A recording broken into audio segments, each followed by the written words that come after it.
베르나르 베르베르의 신이라는 소설에는 이런 부분이 있습니다. 근육은 사용하지 않으면 쇠약해지기 마련이다. 대담성, 독립심, 야망도 근육과 같다. 너는 언제나 이거냐 저거냐를 놓고 저울질을 했고 자꾸 망설이다가 과감하게 몸을 던질 기회를 잃기 일쑤였다. 자, 그런데 여기 저울질을 그만두고 과감하게 퇴사를 결정한 이가 있습니다. 딴짓을 많이 하면 할수록 인생은 즐거워진다가 그의 모토라는데요. 잘 놀고 있다는 현성준 작가의 이야기 들어봅니다.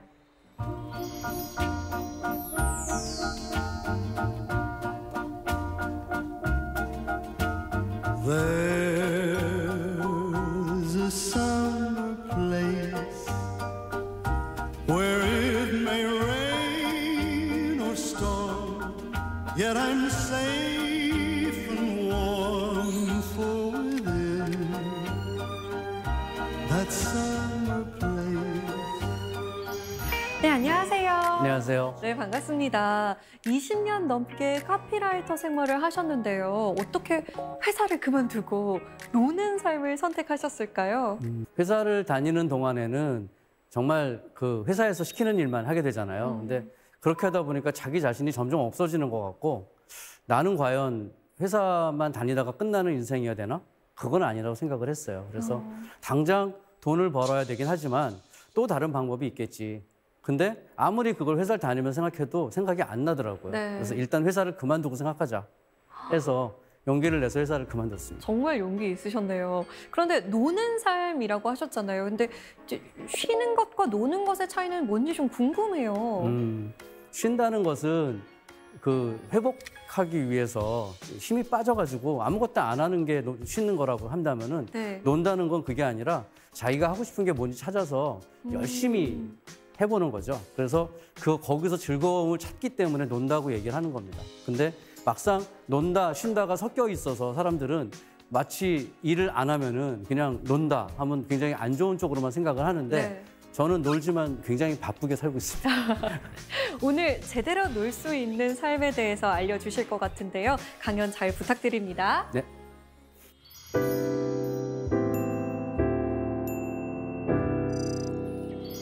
우리는 흔히 열심히 일하는 사람은 칭찬을 해도 열심히 논다고 하면은 이상한 얼굴을 쳐다보게 되죠. 저도 사실은 열심히 일을 하던 사람이었는데 어느 날부터 열심히 노는 인생을 한번 선택해 봐야겠다 하고 인생을 바꿔봤습니다. 거기에는 어떤 질문이 있었어요.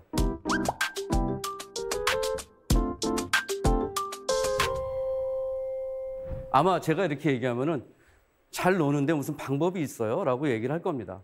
논다는 거는 그냥 노는 거지. 잘 노는 거, 뭐 무슨 보람차게 노는 거 이런 거는 잘 생각하지 않거든요. 저는 그래서 노는 것과 쉬는 것의 차이부터 한번 생각을 해봤습니다. 노는 것, 쉬는 것 같아 보이죠? 뭐 피곤하면 좀 쉬고 논다고 얘기 아무것도 안 하면 노는 거 아니야? 라고 하지만은 엄연히 노는 것과 쉬는 것은 달랐습니다.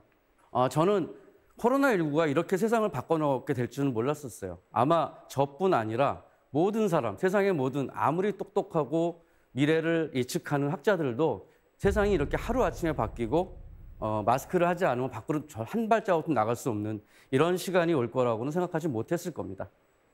그런데 거기 코로나 초기에 나왔던 그 궤도 포스터 중에 이런 포스터가 있었어요. 어떤 마스크를 쓰시겠습니까? 라는 포스터가 있었는데 이걸 보고 제가 무릎을 탁 쳤습니다. 두 가지 선택이 있는 거죠. 쉬는 것에도 두 가지가 있다고 생각을 했습니다. 번아웃 돼가지고 정말 힘이 다 빠져서 침대에 누워있는 사람은 노는 게 아닙니다. 그야말로 쉬는 거죠. 그래서 회복하기 위해서 오로지 그것만 바라고 아무것도 못하고 있는 상태가 쉬는 거고 노는 것은 다릅니다. 여태까지 남들이 뭔가 해달라고 한 거를 하고 돈을 벌기 위해서 열심히 일을 했다면은 이제는 자기가 하고 싶은 게 뭐였지? 원래부터 내가 좋아했던 건 뭐였지? 이런 거를 조금 더 적극적으로 파고들어서 연구하고 그리고 정말 좀 재미있게 살아봐야겠다 하고 노는 거가 진짜 노는 거가 아닌가 이런 생각을 하게 된 거죠.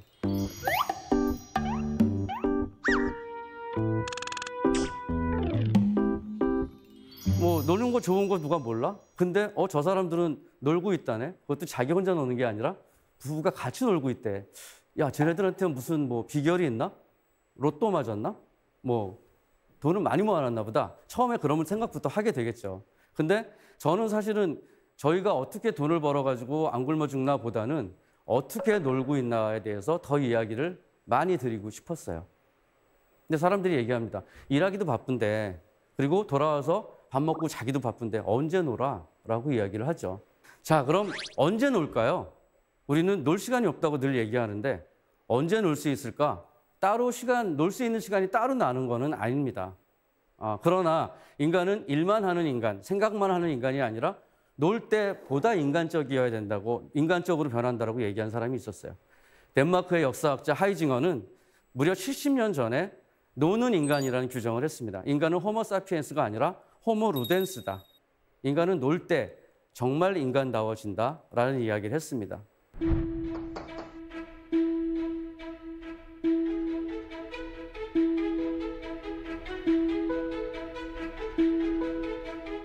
어찌 보면 좀 이상한 이야기죠.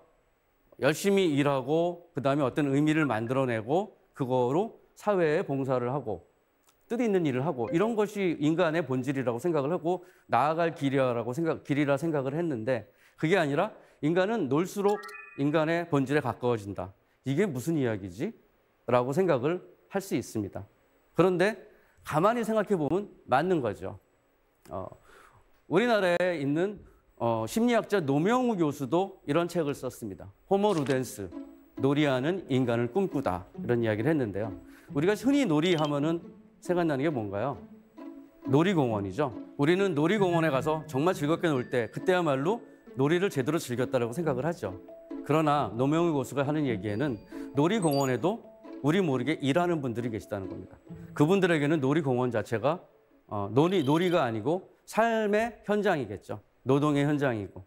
그리고 놀이공원이라는 것 자체도 굉장히 즐거울 것 같지만은 일시적인 현상일 뿐이라는 거예요. 그때 가서 놀아서 그러면 갔다 오면 그다음부터 그 여운으로 계속 살아갈 수 있나요? 그렇지 않죠. 놀이공원에 갔다 오고 나니까 그다음에 또 가고 싶은데 못 가니까 힘들어.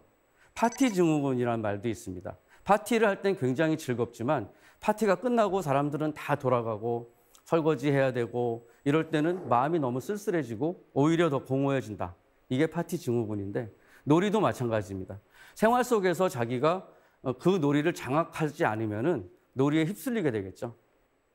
근데 우리는 어릴 때부터 놀이에 대해서 제대로 배우지 못하고 어떻게 노는지에 대해서는 잘 배우지 못하고 나이가 들어갔습니다. 취직을 하고 나니까 회사에 가서도 그런 일이 많았어요. 부장님이나 국장님들은 집에를 잘 안 가요. 나는 6시 끝나면은 빨리 퇴근해가지고 놀든지 집에 가서 쉬든지 하고 싶은데 저녁 드시고 다시 와서 또 일하시고 그런 분들이 대부분 하는 얘기가 나는 회사에 있으면 더 마음이 편해 라고 이야기를 하십니다.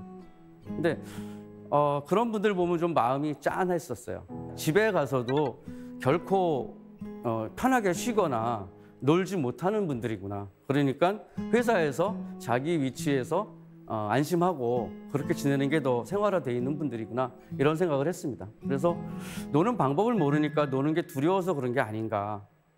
누구나 노는 거 좋다라고 얘기를 하지만 실제로 놀 시간이 되거나 그런 자격이 될 때도 놀지 못하는 게 현대인의 비애 아닌가 이런 생각을 했던 거죠.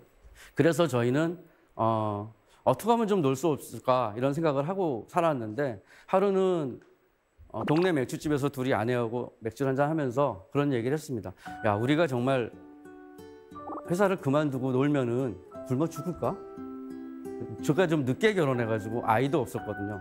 그래서 아이 키울 그런 뭐 걱정도 없고 둘만 잘 살면 되는데 그런데 회사를 그만둬도 하면 괜찮지 않을까? 이런 생각을 했는데 장난스럽게 그땐 이야기를 했는데 그리고 불과 몇 달 후에 제가 어떤 계기로 인해서 회사를 그만두게 되었습니다. 그래서 결심하고 나서 한 달 후에 정말로 회사를 그만뒀어요. 그야말로 시험해 볼 수 있는 기회가 생긴 거죠. 회사를 그만두면 과연 굶어 죽을까? 그렇지는 않았었습니다. 그렇지는 않았고 저는 회사를 그만두고 뭘 하고 싶었나? 예를 들면은 비 오는 날 하루 종일 혼자 집에 있을 때 빗소리 들으면서 책을 읽고 싶었어요. 아니면은 뭐 영화를 보든지 그러고 싶었어요. 근데 보통 그런 생각을 하는 게 회사에서 창밖에 떨어지는 비를 보면서 그런 생각들을 하죠. 회사를 그만두고 나서 생활 패턴을 좀 바꿨습니다. 예전에는 출근하느라고 매일 일어나서 아침 먹고 회사 가고 저녁 때 돌아와서 씻고 자고 이런 게 연속이었었죠. 그런데 회사를 다닐 필요가 없으니까 시간을 제 마음대로 쓸 수 있는 거예요. 그래서 6개월 정도 술을 끊어봤습니다. 왜 술을 끊었냐면은 아침 시간을 좀 제가 잘 쓰고 싶었어요. 그런데 술을 좋아하긴 하는데 술을 마시면은 그 다음날 아침에 늦게 일어나게 되고 그 다음에 컨디션을 회복하는 게 굉장히 힘들더라고요. 그래서 시험 삼아 6개월 정도 술을 안 마시고 내가 내 시간을 좀 만들어서 어떤 리추얼을 만들어 봤으면 좋겠다 생각을 하고 그리고 새벽에 일어나기 시작했어요. 새벽에 일어나서 열심히 일을 하는 게 아니라 새벽에 일어나서 그때부터 놀기 시작하는 거예요. 제가 제일 하고 싶은 게 뭐냐? 책을 읽거나 글을 쓰거나 아니면은 멍하니 하늘을 바라보고 뭔가 생각을 하거나 그런 게 제일 좋았었는데 그럴 때 정말 좋은 시간이 새벽이었습니다. 어느 날 책을 한 권 읽었어요. 올리브 키터리즈라는 책을 읽었는데 엘리자베스 트라우트라는 소설가가 쓴 책이었습니다. 뉴욕 메인주에 사는 주민들의 이야기인데 굉장히 쉬우면서도 재미있는 인간적인 이야기들이었어요. 소설책도 재밌었지만 제가 정말 좋았던 거는 엘리자베스 스트라우트라는 소설가의 이야기였었습니다. 이 소설가는 소설을 굉장히 잘 쓰고 이 책 말고도 뭐 모든 것이 가능하다나 뭐 내 이름은 루시 버튼 이런 책들 굉장히 좋습니다. 그런데 이 소설을 잘 쓰는 이 소설가가 사실은 자기가 자신이 없어서 법률 공부를 병행했었어요. 소설을 열심히 썼지만 혹시 소설가로 성공하지 못하면은 어떡하나 생각해서 법률대학원에 들어가서 변호사가 됐습니다. 그래서 변호사 자격증을 따서 실제로 변호사 생활을 한 1년 정도 했다고 해요. 그런데 다행인지 불행인지 변호사 생활을 그렇게 잘하지는 못했던 것 같아요. 그래서 변호사로서는 계속 성장하기 힘들겠다라고 생각을 하고 변호사를 포기하고 다시 고향으로 돌아옵니다. 그리고 또 열심히 소설을 써서 이런 소설들을 쓰게 된 거죠. 작년에 이 속편이 나왔는데 10여 년 만에 속편이 나왔는데 전 세계적으로 굉장히 화제가 될 정도로 굉장히 잘 쓰는 작가입니다. 네, 새벽에 제가 이 책을 읽으면서 그런 생각을 했습니다. 나는 여기서 새벽에 이런 아무런 미래가 보장되어 있지 않고 아직 책을 쓰겠다고 했는데 책이 나오지도 않은 상태고 회사를 다니지도 않는데 과연 이게 괜찮은 삶일까? 정말 걱정이 많이 되죠. 돈 걱정도 많이 되고. 그런데 생각을 했습니다. 그러면 내 꿈이 뭔가 한번 생각을 해보자. 내가 광고회사에서 카피라이터로 20여 년 넘게 일을 했는데 그래서 광고회사 중역이 되거나 유명한 카피라이터로 성공하는 게 내 인생의 목표인가? 생각을 해봤더니 아니었습니다. 저는 그게 아니라 광고 카피 말고 다른 글들을 쓰고 싶었고 다른 이야기를 하고 싶었어요. 좀 더 재미있고 좀 더 쉽고 나다운 그런 글들을 쓰고 싶었어요.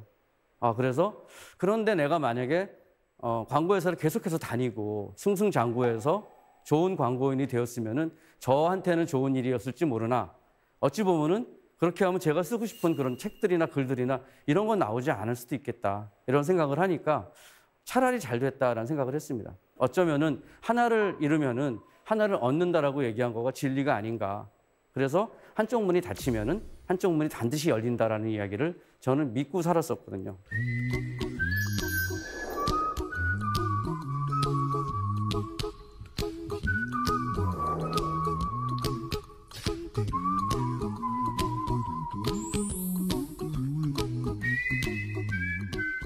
저도 사실 놀면서 살고 싶은데 먹고사니즘이라는 말도 있잖아요. 걱정이 되진 않으세요? 저도 당연히 걱정이 되죠. 근데 논다고 해서 일을 아무것도 안 하는 건 아닙니다. 논다는 거는 일을 안 하는 게 아니라 자기가 하고 싶은 일을 하면서 노는 거예요. 그래서 회사에 다닐 때하고는 좀 다르죠. 번지 점프 아시죠? 번지 점프 저는 못 해보고 저희 아내는 해봤다고 하는데 아마 이 노는 것을 결정하는 게 번지 점프와 비슷하다고 생각을 합니다. 높은 데 올라가가지고 있으면 굉장히 무섭죠. 근데 떨어지면은 과연 나 괜찮을까? 혹시 죽지 않을까? 별별 생각을 다 하게 됩니다. 떨어지기 전까지는 그렇대요. 근데 막상 떨어지고 나면은 죽지 않는다는 걸 알게 되는 거죠. 노는 것도 마찬가지라고 생각합니다. 논다고 해서 당장 큰일이 나지는 않아요. 조금 곤란한 일들은 많이 생기긴 하지만 그거는 자기 노력으로 극복할 수 있습니다. 저는 놀려면은 용기가 필요하다고 생각을 합니다. 어떤 용기가 필요하냐면 첫 번째는 남들의 눈을 의식하지 않을 용기가 필요합니다. 논다고 사람들이 놀리기도 하고 걱정도 많이 하고 그러는데 그거 하나하나 다 신경 쓰다 보면 놀 수가 없어요. 그리고 여태까지 자기가 해보지 않았던 일들을 할 수 있는 그런 용기가 필요합니다. 작년에 저도 사실은 책을 내고 나서도 생활비가 당연히 모자라니까 뭔가 일할 게 없을까 해서 주민센터에 갔습니다. 주민센터에 가서 무슨 일거리가 없을까, 희망근로 같은 걸 신청하고 싶어요. 그랬더니 학교에서 코로나19 때문에 새로 생긴 일자리가 있대요. 학생들에게 오기 전에 소독을 좀 해주고 아니면 체온도 재주고 뭐 이런 일을 하는 그런 일자리가 생겼다고 해서 신청을 했습니다. 그랬더니 연락이 왔어요. 내일부터 새벽 6시까지 학교로 올 수 있습니까? 라고 물으시더라고요. 당연하죠. 라고 이야기를 하고 갔습니다. 그래서 7시부터 11시까지 학생들이 등교하기 전에 교실에 가서 알코올로 학생들이 손이 될 만한 곳, 뭐 이런 데를 다 닦고 선생님이 만지는 뭐 지우개 이런 것들, 거기 있는 컴퓨터 자판 이런 거를 알코올 솜으로 다 닦고 굉장히 깨끗하게 만들어서 위험하지 않도록 그렇게 하고 또 어떤 분들은 등교한 학생들을 한 사람 한 사람 다 불러 세워가지고 체온을 재고 이런 일을 했습니다. 사실 그분들 저랑 같이 일했던 분들도 되게 나이 드신 분들이 올 것 같죠, 왠지 희망근로라고 하면. 근데 굉장히 젊은 사람들이었어요. 한 분은 대학원생이었고 또 한 분은 배드민턴 선수였고 뭐 이런 식이었었어요. 근데 그분들이 그 전까지 그런 일을 하나도 한 번도 해보지 않았을 것 같은데 전혀 거리낌 없이 일을 했고 즐겁게 일을 했습니다. 그래서 많지 않은 돈이지만은 떳떳하게 돈을 벌기도 하고 저도 물론 오전 11시까지만 그 일을 하고 그 다음에 집에 가서는 다시 또 책을 읽고 글을 쓰고 이런 생활을 했었죠. No, no, honey, I'm good. I could have another, but I probably should not. I got somebody at home. It's been a long night. 강다솜 아나운서는 한가할 때 뭐 하고 노세요? 저는 다큐멘터리를 좋아해서 다큐멘터리를 보기도 하고 아니면 사진을 찍고 편집하는 거 좋아하거든요. 그래서 그거 하기도 하고 그러는 것 같아요. 저는 강다솜 아나운서도 그런 그 다큐나 이런 것도 좋아한다고 하니까 저도 좋아하니까 굉장히 반갑기도 하네요. 저는 사실은 혼자 있을 때 뭘 하느냐가 그 사람을 규정한다고 생각을 합니다. 저 같은 경우는 책을 읽고 글을 쓰고 그 관련된 뭔가를 하는 거를 좋아하는 거죠. 그래서 책도 쓰게 되고 글도 쓰게 됐는데 다 저처럼 놀 수는 없는 거죠. 하지만 한가할 때 내가 정말 하고 싶은 거를 찾아내는 거, 그게 잘 노는 것의 비결 아닌가 그렇게 생각을 합니다. 제가 요즘 제일 많이 하고 다니는 거는 바보같이 살아도 큰일 안 난다입니다. 스마트 시대에 누구든 다 똑똑하고 스마트하게 살아야 된다고 얘기를 하는데 저는 오히려 조금 바보같이 살아도 큰일 안 나라고 이야기를 하고 싶은 거죠. 왜냐하면은 제가 여태까지 했던 일들이 굉장히 효율이 높은 일들이었습니다. 광고 일도 그렇고 아마 방송국에서 일하시는 분들도 똑같을 거예요.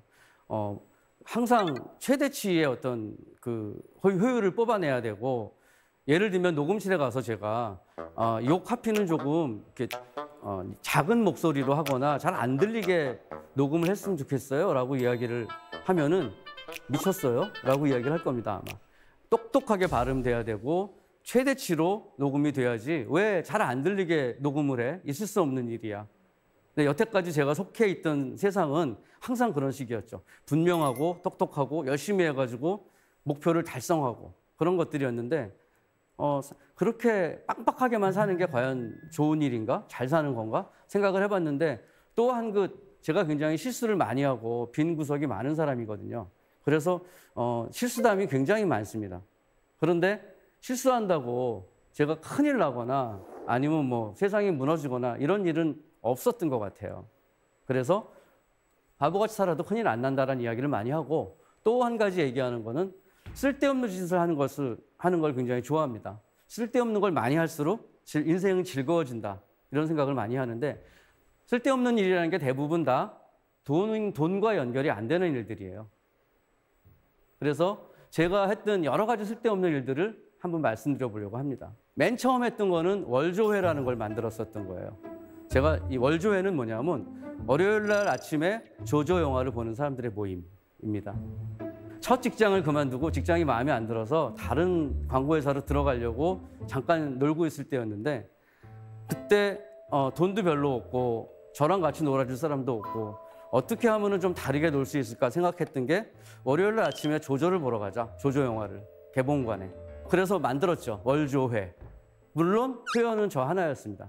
다른 친구들은 그때 너무 열심히 일을 할 때였었어요. 30대 초중반이었기 때문에 월요일 날 아침부터 저와 같이 영화를 볼 사람은 없었죠. 저 혼자 월요일이면 가서 아무도 없는 또는 한두 명밖에 없는 커다란 극장에 들어가서 영화를 보면은 너무너무 좋았습니다. 그리고 극장에서 나와서 점심 먹으러 막 왔다 갔다 하는 사람들 가운데 서 있으면은 너무너무 또 슬퍼졌어요. 서글퍼지고 나는 지금 여기서 뭘 하고 있는 건가. 막 열패감이 밀려오고 냉탕 온탕을 막 오가는 것 같은 그런 것들을 경험했죠. 근데 그때 생각했던 거가 있습니다. 아, 이게 굉장히 힘든 일이기도 하고 재밌는 일이기도 하지만 무엇보다도 남들은 할 수 없는 일이겠구나. 나만 할 수 있는 일이야. 당분간은. 이런 생각을 했죠. 공처가의 켈리라는 거를 쓰고 있는데요. 그것도 마찬가지입니다. 제가 뭔가 글씨를 써서 이렇게 사람들한테 보여주거나 아니면 SNS에 올리거나 이런 걸 좋아하는 편인데 그냥 올리니까 아내가 그러지 말고 컨셉을 좀 가져봐 라고 하더라고요. 저희 아내는 출판기획자 출신이거든요. 지금도 출판기획을 하고 있고. 그러니까 뭔가 기획하는 걸 좋아하는 겁니다. 그래서 공처가의 켈리라고 이름을 붙여봐. 사실은 애처가인데 저는 애처가라고 하면 너무 재수없기도 하고 재미가 없는 거죠. 그래서 아내를 무서워하는 공처가가 재밌겠다 해서 공처가의 켈리라는 걸 만들었습니다. 예를 들면 이런 거죠. 배울 점이 많아서 같이 사는 사람을 배우자라고 부르는 걸까? 뭐 이런 식의 언어 유희를 겸한 공처가로서 쓸 수 있는 이야기들. 아내 이름이 혜자예요. 그리고 고양이 이름이 순자입니다. 그래서 혜자, 순자와 살아요. 뭐 이런 식의 이야기들을 썼습니다. 그런데 공처가의 켈리를 좋아하지만은 않습니다. 남자들은 공처가 켈리를 굉장히 싫어합니다. 왜 아내가 하는 말은 다 옳은 걸까? 아내가 화를 낼 땐 다 이유가 있다. 이런 거 쓰면은 아주 반으로 갈립니다. 남자들은 굉장히 싫어하고 여자분들은 굉장히 좋아하세요. 남편한테 보여줘야겠다. 뭐 이런 이야기도 하시고.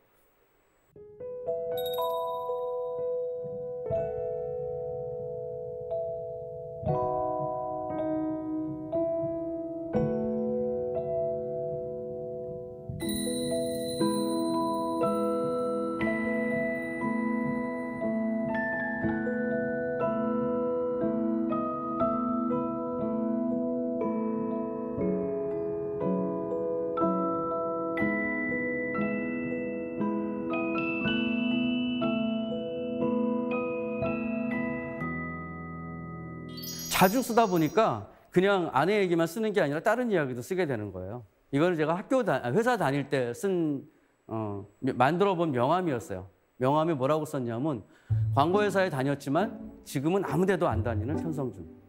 그리고 다짜고짜 그냥 전화번호만 있는 이런 걸 한번 써봤어요. 그랬더니 저는 사실은 회사를 그만둔 다음에 이 명함을 사용할 생각이었는데 이걸 보신 분들 중에 이 명함 좀 제가 써도 돼요? 라고 물어보시는 분들이 많았어요. 저 회사 얼마 전에 그만뒀는데 이 명함 갖고 다니고 싶어요. 해서 제가 써서 보내드리기도 하고 그랬었습니다. 쓸데없는 짓 같지만은 나름 또 재미도 있는 거죠. 이런 거에 있어서는.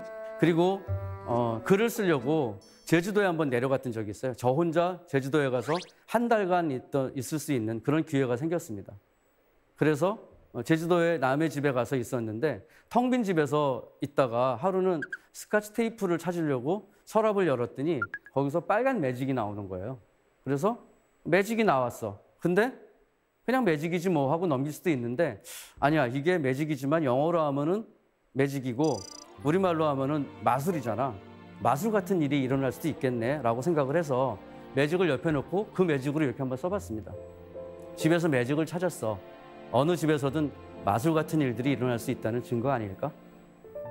별거 아닌 것에서 의미를 찾는 것, 그런 게 제가 하고 싶었던 일이 아닌가 이런 생각을 하면서 공처가의 켈리를 쓰는 것도 그런 거에 일환이 아닐까라고 생각을 했었습니다.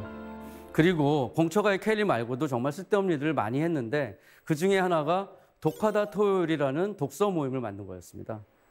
저는 한국 소설 읽는 걸 굉장히 좋아하는데 놀랐어요. 후배 카피라이터들한테 물어봤더니 한국 소설을 너무 안 읽는 거예요. 외국 소설, 뭐 특히 일본 소설 이런 건 읽어도 한국 소설을 뭐 요즘 젊은이들은 잘 안 읽어요. 라고 하더라고요. 근데 읽어보신 분들은 알겠지만 우리나라 작가들이 요즘 소설 굉장히 잘 쓰거든요. 그래서 우리끼리라도 모여서 좀 책을 읽어보자라고 생각을 했었습니다. 그리고 한 달에 한 번 토요일 오후 2시에 모여서 책에 대해서 이야기를 하고 책을 1시간 묵독을 하고 그 다음에 책을 이야기를 하고 그 다음에 나가서 술을 마시자 이런 모임을 만들자라고 했었습니다. 그때 제목을 한번 지어봐라고 아내가 또 얘기하길래 독한 토요일 어때? 라고 했다가 2시간쯤 후에 바꿨습니다. 독하다 토요일 어때? 하고 독하다 토요일이라는 모임을 만들었는데 의외로 굉장히 반응이 좋아서 한 11명 정도가 모여서 모임을 하고 있습니다. 6개월에 한 번씩 회원이 바뀌는데 한 번 들어온 분들이 안 나가서 지금도 계속해서 그 회원들이 유지하고 있고 줄을 서서 기다리고 있는 분들이 아직 못 들어오고 계십니다. 6회까지 시즌 6까지 가 있어요. 독하다 토요일도 했었고 독하다 토요일 멤버들하고 같이 어디 토요일 날 끝나고 나서 맛있는 거 좀 먹으러 가자라고 하고서는 맛있는 음식점을 많이 알고 있는 젊은이랑 같이 만든 게 토요 시충단이었어요. 이거는 뭐냐면은 벌레 충자가 아니라 충성할 충자를 쓰는 거죠. 먹을 것에 충성한 사람들 뭐 이런 거로 해서 굉장히 재미있게 다녔었는데 코로나19 때문에 그 이후는 지금 모임은 잠전 중단됐지만 즐거웠었고요. 그리고 토요 워킹키는 뭐냐면 토요일 날 모여가지고 괜히 걷다가 헤어지는 모임을 한번 만들어보자 라고 해서 모르는 사람도 그때 번개 치면은 나와서 같이 모여서 걷고 아무것도 안 먹고 그냥 헤어지는 그런 모임을 했어요. 이름이 왜 토요 워킹키냐면은 워킹에 킹이 들어있잖아요. 킹은 남자를 뜻할 수 있으니까 왕이니까 거기다 여자인 퀸만 붙이면 걷는 남녀들이 되겠구나 해서 토요 워킹 퀸 이렇게 이름을 붙였었습니다.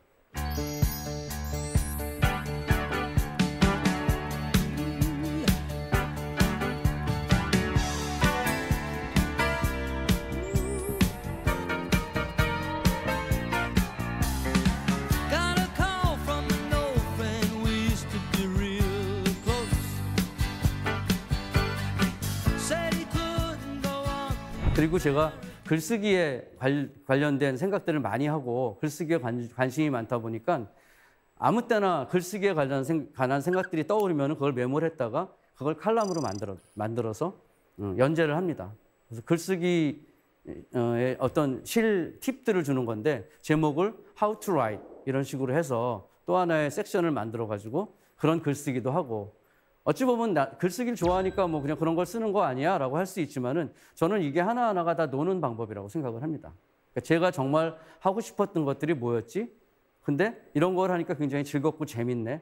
물론 당장 돈이 되진 않아요. 그러나 이런 것들이 하나하나 모여서 저의 아이덴티티를 만들어가는 게 아닌가 이런 생각을 합니다. 글쓰기 이야기가 나와서 얼마 전에 읽었던 책 중에 옥타비아 버틀러라는 작가의 책을 읽었는데요. 이분은 SF 소설을 쓰는 작가입니다. 미국 소설가인데 얼마 전에 돌아가셨고 아마 최초의 흑인 여성 SF 소설가였을 거예요. 핸디캡들을 다 갖추고 있었죠. 흑인에다가 여성에다가 가난했고 학교도 많이 못 다녔고 그랬는데도 끝까지 해서 훌륭한 소설가가 됐습니다. 이분이 젊은 소설가들을 모아놓고서 글쓰기에 대한 몇 가지 충고를 했는데 너무 좋아서 제가 소개시켜드리고 싶어서 갖고 왔습니다. 첫 번째, 글을 잘 쓰려면 어떻게 해야 되느냐? 첫 번째, 읽어라. 당연한 이야기죠. 인풋이 있어야 아웃풋이 있는 거니까 자기가 좋아하는 책만 읽지 말고 딴 사람들의 책, 어떤 종류의 책이든 가리지 않고 꼼꼼히 잘 읽는 것이 좋고 그 다음에 글쓰기 수업에 가라. 이거는 어떤 클래스에 가서 돈을 꼭 내고 하라는 것보다는 딴 사람들에게 자기가 쓴 글들을 보여주는데 주저함이 없어야 된다는 거죠. 선생님에게든 동료들에게든. 어떤 글을 써서 같이 돌려 읽고 이야기를 했을 때 훨씬 더 글이 골방에서 혼자서 쓰는 것보다 훨씬 더 잘 써지고 좋아집니다. 그리고 매일 써라. 시간을 정해놓고 매일 글을 쓰는 거 굉장히 중요합니다. 저도 아침에 글이 써지든 안 써지든 일어나가지고 책상에 가서 앉아 있는 거가 그런 루틴이 있어야만 계속해서 글을 쓸 수 있지 영감이 떠오를 때까지 기다렸다 갑자기 달려가서 쓰는 거는 오래 가지 못하더라고요. 그리고 최대한 좋아질 때까지 고쳐라. 이거 굉장히 중요한데 잘 못하고 있는 거죠. 저도 힘들지만 하려고 많이 노력을 합니다. 모든 초고는 쓰레기다라고 소설가 어네스트 해밍웨이도 얘기했다고 하죠. 그러니까 처음 글을 써서 여기까지 쓰느라고 얼마나 힘들었는데 이걸 또 고치란 말이야 라고 하는 분들이 많아요. 근데 고치지 않으면은 제대로 된 글은 나오지 않는다라고 모든 사람들이, 글 쓰는 모든 사람들이 얘기합니다. 자기가 쓴 글을 자꾸 들여다보고 고치면서 들여다보면 다른 생각이 자꾸 생겨요. 그리고 단점들이 보이고 그걸 어떻게 할 수 있을까를 자신의 즐거움으로 삼을 줄도 알아야 된다고 생각을 합니다.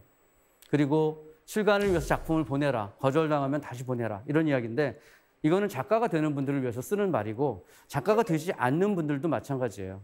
나는 일기니까 나 혼자 쓰고서는 찢어버리겠어. 사실 그러면 왜 글을 쓸까요? 일기를 쓰더라도 사실은 어떤 사람이 읽을지도 모른다라는 생각을 가지고 쓸 수밖에 없는 게 인간이라고 생각을 합니다. 그러려면은 남들에게 적극적으로 내 글이 어떤지 보여주고 좀 더 개선할 수 있는 점을 만들고 그런 것들이 좋겠죠. 그리고 조금 아까 말씀드렸지만 영감에 대해서는 잊어라.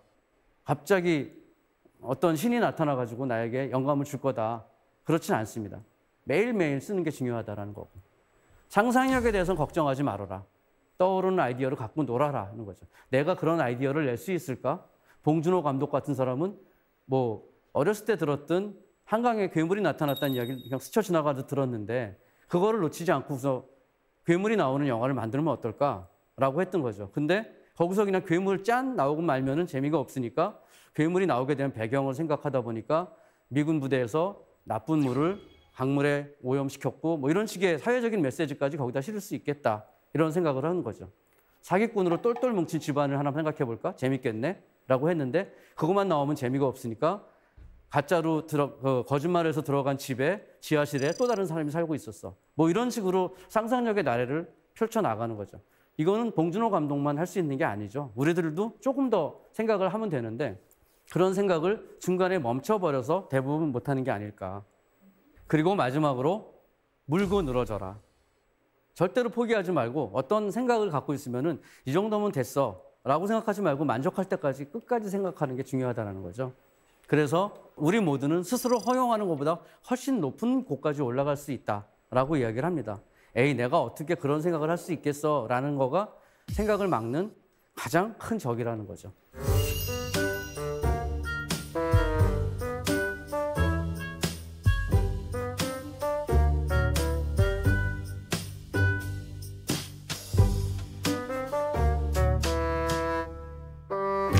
저희 집 이름이 성북동 소행성입니다. 사실은 성북동으로 이사 오기 전에는 아파트에 살았었는데 아내가 장을 담그기 시작하면서부터 장독대를 만들 수 있는 단독주택으로 이사를 가고 싶어 했어요. 그래서 여기저기 돌아다니다가 성북동을 알게 돼서 성북동 꼭대기에 있는 작은 집을 발견했습니다. 근데 그 집이 너무너무 작은 거예요. 실제 저희가 생활하는 공간은 11평밖에 안 되고 다 합쳐도 25평인데 그래도 좋았던 거는 뒤쪽에 이렇게 윗길로 가는 그 오솔길, 산길이 있었는데 거기를 저희 뒷마당처럼 쓸 수가 있다는 생각이 드는 거죠. 그래서 당장 계약을 하고 목수님을 소개받아서 집을 고쳤습니다. 그리고 들어와 살게 됐는데 아내가 그러는 거예요. 평생 남의 좋은 일만 시키지 말고 우리 집 이름 좀 지어봐 라고 하길래 이름을 지었습니다. 성북동 소행성 어때? 작지만 행복한 별, 작지만 행복한 집이란 뜻으로 지었습니다.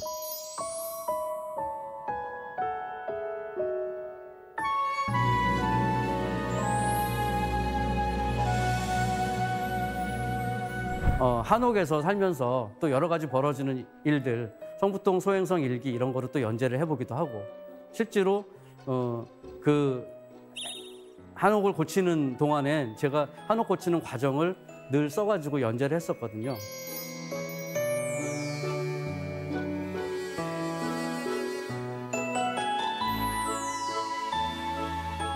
그걸 읽고서는 공사하는데 찾아오시는 분들도 많았고 한옥에 사는 게 나의 로망인데 라고 이야기하시는 분들도 굉장히 많았습니다.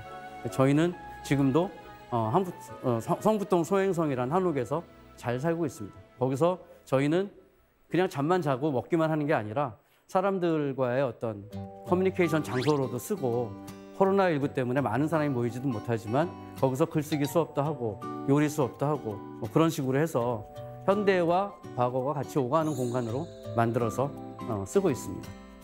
저는 그렇습니다. 뭐 성북동 소행성도 마찬가지고 다른 것도 마찬가지고 무슨 독하다 토요일 이런 것도 마찬가지지만은 이게 내가 무슨 의미 있는 일 해야 돼라고 생각하고 어깨에 힘을 주고 했던 게 아니라 이런 거 재밌지 않을까? 이런 거 재밌지 않아? 즐겁지 않아? 라고 했던 그런 일들이 결국은 지금의 저를 만들어내는 것이 아닌가 하고 하는 게, 여러분들도 마찬가지예요. 거창한 이야기 하지 않고 아주 사소한 이야기를 하는 게 훨씬 더 좋습니다. 어떤 시인이 그런 이야기를 하시더라고요. 글을 쓸 때도 마찬가지인데 우리가 뎁다, 인생, 사랑, 삶 이런 거에서 쓰려고 그러면은 잘 안 된다는 거예요. 그런 건 그리고 이미 다른 사람들이 많이 해놨기 때문에 자기가 조금 보태서 크게 달라지지 않는다. 그러니 차라리 집에 숟가락이 몇 개, 젓가락이 몇 개 이런 거부터 쓰기 시작하세요. 그러면은 글이 써져요 라고 얘기하는데 그 말이 맞는다고 생각합니다. 거창하게 뭘 하려고 하면 오히려 더 안 되고, 그런데 아주 작은 자신의 이야기 또는 옆 사람 친구들의 이야기부터 시작하면은 이야기가 의외로 술술 풀리는 거죠. 그래서 노는 것에 대해서 계속 얘기를 하면서 제가 느낀 결론은 그것입니다. 한가한 시간에 뭘 하고 노는지가 그 사람을 규정한다라는 거죠.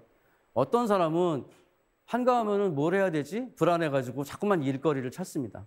그리고 아니면은 뭐 연속극에 탐닉하는 사람도 있고, 계속해서 MMORPG 오락 이런 거를 갖다 밤새 하는 사람들도 있죠. 근데 저는 한가할 때 보면 어느새 책을 읽고 있거나 어떤 드라마에 대해서 쓰고 있거나 그런 일을 하고 있더라고요. 딴 사람들도 마찬가지겠죠. 바둑을 좋아하는 사람은 한가할 때마다 바둑책을 보겠죠. 실제로 바둑을 두기도 하고. 그리고 또 무슨 프로그램을 만드는 걸 좋아하는 사람들은 그런 자료들을 찾고 있거나 아니면은 그런 걸 보고 있거나 만들고 있거나 그러겠죠. 저는 글 쓰는 게 굉장히 재밌었습니다. 그래서 짧은 글을 쓰든 긴 글을 쓰든 글 쓰는 게 좋아서 카피라이터가 됐고 그랬는데, 막상 남들을 위해서 그리고 돈을 벌기 위해서 쓰는 글만 하다 보니까 힘들었어요. 그리고 제가 쓰고 싶은 이야기보다는 남들이 원하는 글을 써야 되기 때문에 그게 어려웠던 것 같아요. 그래서 어느 순간부터는 제 얘기를 쓰고 싶었고 술술 읽히는 책을 한번 써보면 좋겠다라고 생각을 해서 제가 정말 하고 싶었던 이야기들을 책으로 쓰기 시작했던 거죠. 34. 비교적 늦은 나이에 부모님의 집을 나와 혼자 살기 시작했다. 매일 저녁 7시면 비가 오나 눈이 오나 하루도 빼놓지 않고 전화를 했다. 전화는 대부분 어머니가 받았고 아버지가 받는 날도 가끔 있었는데 그런 날은 정말 통화가 짧았다. 식사하셨어요? 그래, 먹었다. 어서 쉬어라. 네. 2000년 1월부터 2012년 겨울 어머니가 돌아가실 때까지 매일 저녁 7시면 어디서든 전화를 했으니 횟수만 헤아려도 수천 통은 될 것이다. 내가 7시면 휴대전화를 손에 드는 것처럼 어머니도 7시면 전화기 옆에 가 계셨다. 통화가 길어지는 날은 어김없이 아버지, 형 얘기였다. 신세 한탄을 하고 싶은데 나 말고는 아무한테도 할 수 없는 얘기들이 대부분이었기 때문일 것이다. 언젠가부터는 전화 거는 시간을 6시로 바꾸라 하셨다. 요새 내 아버지가 일찍 들어온다. 밖에 일이 없나 봐. 그때부터 나는 저녁 6시면 일을 하다가도 집으로 전화를 걸었다. 일사후퇴 때 혼자 내려와 평생을 우리 집 식구들을 위해 일하고 돈 벌고 속 썩고 하던 어머니는 말년에도 가만히 앉아 며느리가 해주는 밥을 받아먹는 신세는 못 되었다. 막내는 아이의 결혼을 안 했고 큰아들은 나가 살다가 결국 이혼을 했기 때문이다.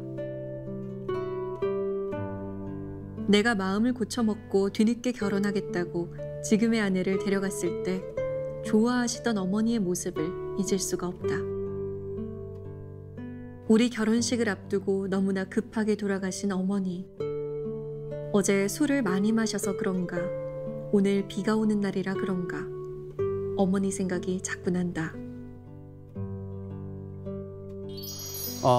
지금 생각해보면 어떻게 12년이나 매일 어머니한테 전화를 했나 싶기도 한데 특별히 제가 효자라서 그런 게 아니라 그게 가장 편했기 때문이었던 것 같아요. 그리고 어머니에게도 누군가 자기 이야기를 들어줄 사람이 필요하다라고 생각을 했는데 그 리스너의 역할을 제가 하는 게 제일 좋았기 때문에 그러지 않았나라고 생각을 하고 어머니는 돌아가셨지만 지금도 그 기억이 가장 살면서 잘했던 일 중에 하나다라고 생각을 합니다. 그리고 지금은 아내하고 제가 그렇게 이야기를 하고 있죠. 저희들은 아내하고 저하고는 서로 있었던 일들에 대해서 다 이야기하고 누구 마음에 안 드는 사람 있으면 그 사람 도마 위에 올려놓고 잘게 막 부수고 다 합니다. 굉장히 유치하게 놀지만은 두 사람끼리만 하는 이야기이기 때문에 비밀도 없고 창피한 것도 없고 그러면서 남들보다 좀 더 긍정적인 어떤 추동력을 얻는 그런 일을 하는 것 같습니다. 그것도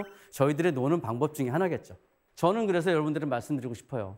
흔히들 먹고 사니즘이라고 얘기를 합니다. 먹고 사는 문제가 해결돼야 그 다음에 다른 것도 할 수 있지. 지금 사는 게 이렇게 힘든데 뭘 딴 거 할 여유가 어딨어? 라고 하지만 그럴수록 정신은 가난해집니다. 먹고 사니즘 말고 다른 것에도 좀 관심을 가져보셔야 됩니다.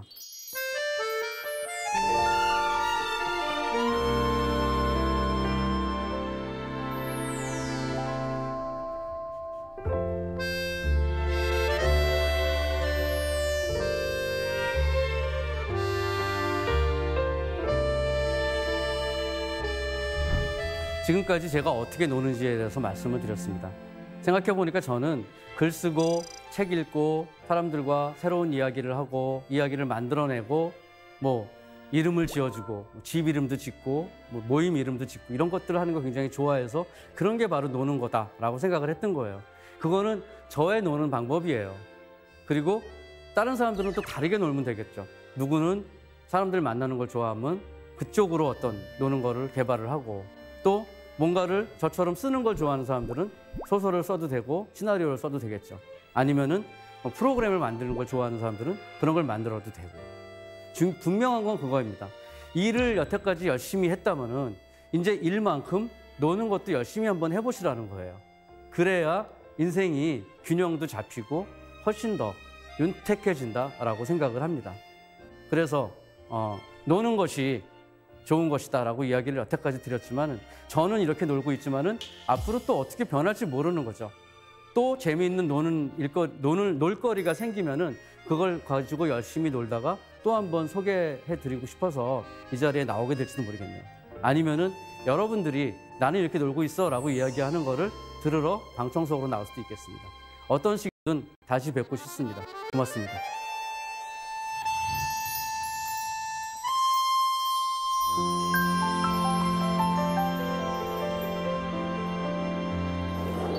네, 강연 잘 들었습니다. 논다는 게 우리가 생각했던 그 노는 게 아니었네요. 정말 진지하게 잘 놀고 계신 것 같은데 결국 전하고 싶었던 이야기는 삶을 대하는 태도가 아니었나 싶어요. 네, 맞습니다. 어떻게 노느냐인데 그거는 어떻게 살 것인가의 질문하고 바로 연결되는 것 같아요. 제가 하고 싶은 이야기는 주도적으로 자기가 하고 싶은 일을 하면서 사는 거가 노는 삶이다라고 얘기를 하고 싶었습니다. 네. 자, 사색의 공동체 여러분께서 미리 보내주신 질문이 있는데요. 함께 볼까요? 정유진님의 질문입니다. 작가님께서는 하고 싶은 일도 다 해보셨기 때문에 쉬실 수 있는 것 아닐까 싶었어요. 취업을 준비하는 취준생들에게는 너무 먼 이야기는 아닐지요? 사실 한 치 앞이 불안하면 이런 이야기가 너무 멀게 느껴질 수도 있거든요. 당연합니다. 저는 사실은 지금 이제 취직을 준비하거나 삶을 준비하는 분들에게 놀라고 얘기하는 거는 어불성설이라고 생각을 합니다. 그러나 자기가 어떤 일을 하든 간에 그런 마음은 계속 갖고 그 태도는 갖고 있어야 된다는 거죠. 그러니까 처음부터 놀 수 있는 사람은 없습니다. 그러니까 어떤 일이든 저는 광고회사 20년 넘게 다녔다지만 어떤 일이든 10년 정도는 일을 해야 그다음에 거기서 얻을 수 있는 어떤 태도, 통찰, 지식 이런 것들이 있다고 생각을 합니다. 그런 게 갖춰지지 않고 먼저 그냥 놀아야지라고 생각한다면은 그러면은 제대로 놀지 못하시게 될 거예요. 그러니까 제가 드리고 싶은 말씀은 지금 열심히 자기가 뭔가 열심히 해서 취직을 하든 뭐 일을 하든 열심히 하시고 하면서도 일에 매몰돼 가지고 자기가 없어지지 않도록 항상 그런 마음을 가지면서 인간은 노는 인간, 호모 루덴스 이거에 대한 이야기를 가슴속에 새기고 있었으면 좋겠다. 그런 뜻으로 말씀드린 겁니다. 중심을 잘 지키고 있어야겠네요. 그렇죠. 자, 다음 질문 받아보겠습니다. 박정혜님의 질문입니다. 퇴직을 하고 싶지만 용기가 나지 않는 사람들이 많습니다. 퇴직 후 잘했다라고 생각이 들 땐 언제였습니까? 굉장히 궁금한데요. 언제였나요? 저는 광고회사를 다녔는데 광고회사가 특징이 일이 굉장히 급해요. 그래서 퇴근 시간 다 되어서도 갑자기 일을 해서 밤을 샌다라든지 뭐 그렇게 하는 일이 많았던 거죠. 그런데 회사를 그만두고 나니까 갑자기 야근하거나 이런 일이 없어졌잖아요. 그래서 약속 시간을 지키거나 예를 들면 7시에 시작하는 전시회를 보러 가거나 뭐 이런 연극을 보러 가거나 이런 거를 예전에는 약속을 할 수가 없었어요. 시간이 되면 가서 보다가 가다가도 다시 회사로 돌아가기도 하고 그랬는데 지금은 그런 약속을 비교적 잘 지키고 부담 없이 할 수 있게 돼서 그래서 굉장히 좋습니다. 나름 계획을 짤 수 있게 된 그렇죠. 거네요. 예. 그것도 다 노는 것의 계획이기 때문에 훨씬 네. 즐겁죠, 일보다. 자, 오늘 강연을 듣고 나니까 지금 당장 용기를 내서 퇴직을 할 수는 없더라도 지금 내가 가지고 있는 나의 삶 속에서 내가 내 자신을 잘 지키면서 잘 순간순간 잘 놀아봐야겠다라는 생각이 듭니다. 오늘 강연 정말 잘 들었습니다. 고맙습니다. 고맙습니다.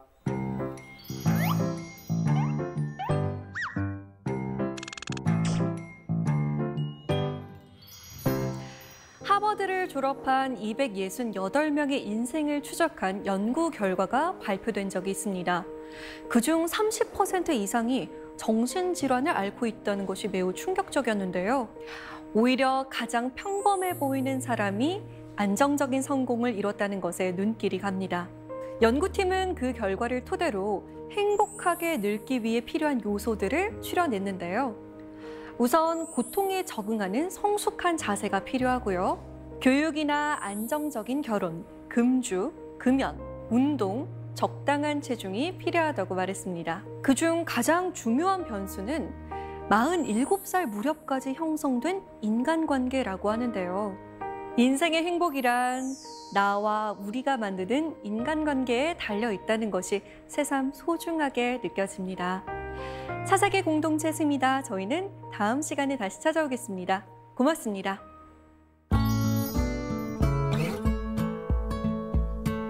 Blackbird singing in the dead of night. Take these broken wings and learn to fly. All your life, you were only waiting for this moment to rise.